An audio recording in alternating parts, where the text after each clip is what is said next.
హృదయపూర్వక శుభాకాంక్షలు తెలియజేస్తున్నాను. మరియు నా ప్రియమైనటువంటి విద్యార్థులకు మరియు ఉపాధ్యాయ బృందానికి, ఇక్కడ విచ్చేసినటువంటి వారికందరికీ మరొకసారి రిపబ్లిక్ డే శుభాకాంక్షలు తెలియజేస్తున్నాను. ఈరోజు అత్యంత ఆనందకరమైనటువంటి రోజు, భారత జాతి గర్వించదగినటువంటి రోజు అన్నమాట. ఎందుకంటే అన్ని భారతదేశంలో ఉన్నటువంటి అన్ని కులాలు, మతాలు, వర్గాల ప్రజలను ఐక్యం చేసేటువంటి మన భారత రాజ్యాంగం భిన్నత్వంలో ఏకత్వాన్ని సృష్టించినటువంటి మహోన్నతమైనటువంటి దేశం ఒక భారతదేశం. ఇటువంటి మహోన్నతమైనటువంటి జాతీయ పండుగను పురస్కరించుకొని అందరికీ మరొకసారి అభినందనలు తెలియజేస్తున్నాను.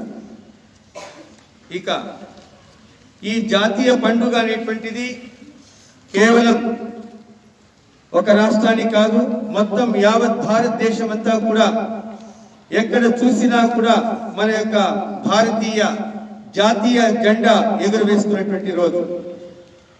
దాదాపుగా 200 సంవత్సరాల కాలం పాటు మన భారతదేశాన్ని విదేశీయులు అంటే బ్రిటిష్ వారు పరిపాలించారు.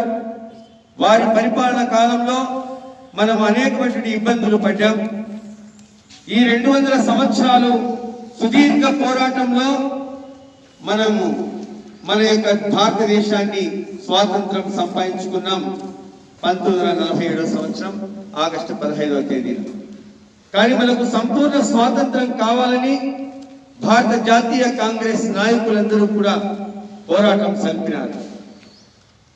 ఈ జనవరి 26 రిపబ్లిక్ డేకు ఒక చాలా ప్రత్యేకత ఉంది. మన దేశాన్ని మనమే పరిపాలించుకోవాలా అనేటువంటి ఒక ఉద్దేశం. కానీ జలియన్ వాలాబాగ్ దురంతాలతో మన భారతదేశంలో ఉన్నటువంటి భారత జాతీయ కాంగ్రెస్ అందరూ కూడా మన దేశాన్ని మనమే పరిపాలించుకోవాలా అని వాళ్ళందరూ కూడా నిర్ణయించారు. డ్రాఫ్టింగ్ కమిటీ ఏర్పడింది. ఆ కమిటీలో 7 సభ్యులు ఉన్నారు.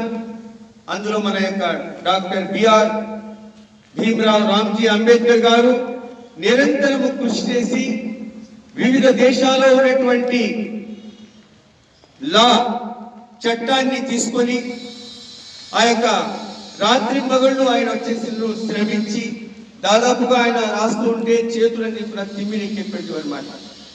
దాదాపుగా 2 సంవత్సరాల 11 నెలల 18 రోజులు పట్టింది ఆయన మన భారత రాజ్యాంగం రాయడానికి. అలాంటి మహానుభావులు ఈ రోజు మనం స్మరించుకుంటున్నాం. ఎందుకంటే ప్రతి ఒక్క విద్యార్థి కూడా ఈనాటి యొక్క విద్యార్థులే రేపటి భావితరాల యొక్క పౌరులు.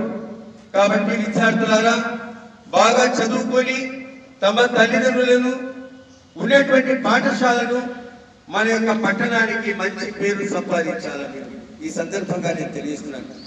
గత సంవత్సరం మనము దాదాపుగా 596 మార్కులను సాధించి ఘన విజయాన్ని సాధించినాం. ఈ సందర్భంగా ఉపాధ్యాయులకు అందరికీ నేను శుభాకాంక్షలు తెలియజేస్తున్నాను.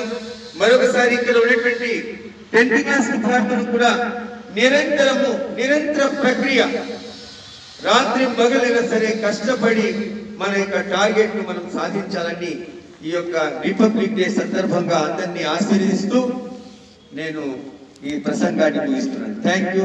జై హింద్, జై భారత్.